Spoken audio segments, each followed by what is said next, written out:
Hola chicos, el tema de hoy es la clasificación de la materia. Antes de empezar, recordemos. La materia es todo lo que tiene masa y ocupa un lugar en el espacio, y todo lo que nos rodea está formado por materia. Además, todo lo que nos rodea, es decir, toda la materia, está formada por partículas llamadas átomos.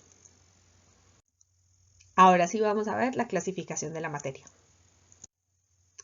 La materia se clasifica en dos grupos, las sustancias puras y las mezclas. Las sustancias puras a su vez se clasifican en elementos y compuestos. Los elementos son sustancias que están formadas por una sola clase de átomos y que los encontramos organizados en la tabla periódica junto con su nombre y su símbolo. Los compuestos son formaciones que se dan por la agrupación de dos o más elementos y estos se representan por medio de una fórmula química.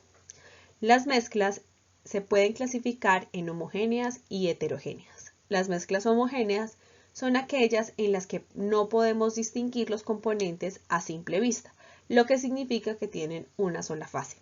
Y las heterogéneas son aquellas en las que podemos distinguir a simple vista sus componentes y por lo tanto tienen dos o más fases.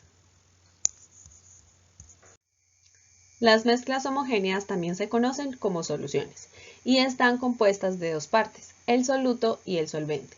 El soluto es la sustancia que se encuentra en menor cantidad y es la sustancia que se disuelve, mientras que el solvente es la que está en mayor cantidad y es en la que se disuelve el soluto. Tenemos tres tipos de soluciones de acuerdo a la cantidad de soluto. Las soluciones insaturadas, que tienen muy poca cantidad de soluto, las soluciones saturadas, que tienen la cantidad justa de soluto, y las soluciones sobresaturadas, que tienen demasiada cantidad de soluto. Las mezclas heterogéneas pueden clasificarse en dos grupos. Las suspensiones, que son mezclas formadas por un sólido en polvo y tienen una fase dispersante y fase dispersa. Ejemplos de suspensiones son los medicamentos, las pinturas y el cemento. Los coloides son sustancias que tienen una fase dispersa formada por partículas coloidales y la fase dispersante que es un fluido o un líquido. Los coloides tienen un aspecto turbio u opaco, lo que hace que dispersen la luz a lo que se conoce como efecto Tyndall. Ejemplos de coloides son la leche y la mantequilla. Ahora vamos a ver los métodos de separación de mezclas. Para poder aplicar el método de separación de mezclas que deseemos, necesitamos tener en cuenta la mezcla de la que estemos hablando, bien sea una mezcla homogénea o una mezcla heterogénea. Vamos a ver entonces cuáles son los métodos de separación. En primer lugar tenemos la sedimentación, que sirve para separar mezclas heterogéneas formadas por un líquido y un sólido que no se disuelve en él. Dejamos reposar el recipiente y gracias a la acción de la gravedad, pues el sólido se desplazará hasta el fondo del recipiente y así podemos separar el líquido del sólido. Decantación. La decantación sirve para separar mezclas heterogéneas formadas por dos líquidos inmiscibles entre sí. Inmiscible quiere decir que no se mezclan. Gracias a la acción de la gravedad y a la densidad de cada sustancia, entonces uno de los líquidos se va a ubicar en la parte de arriba y otro de los líquidos o más se va a ubicar en otras capas diferentes, lo que nos va a permitir separar la mezcla de líquidos. La filtración separa mezclas heterogéneas formadas por un sólido no disuelto en el líquido. Para este método se necesita un filtro o membrana porosa. El tamizado separa mezclas heterogéneas de sólidos de diferentes tamaños, gracias a la acción de un tamiz o cernidor.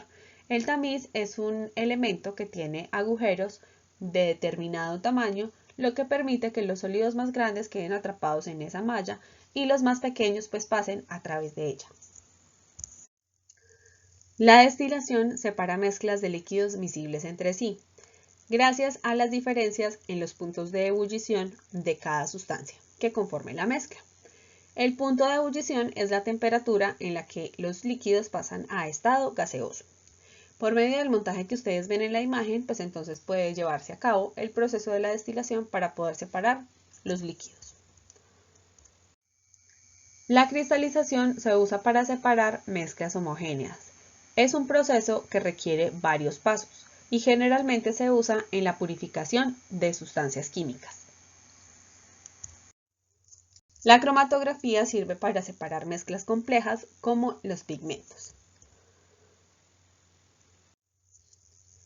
La imantación separa sustancias con propiedades magnéticas de otras sustancias que no tienen propiedades magnéticas gracias a un imán. La evaporación separa mezclas homogéneas con un componente sólido soluble. Consiste en dejar evaporar el líquido y que solamente quede el sólido en el recipiente. La centrifugación es una sedimentación acelerada. Gracias a un equipo llamado centrífuga, podemos acelerar el proceso de sedimentación haciendo que los sólidos se depositen en el fondo del recipiente y el líquido quede en la parte de arriba. Este proceso se emplea mucho en el campo de la medicina para separar las células sanguíneas del plasma sanguíneo.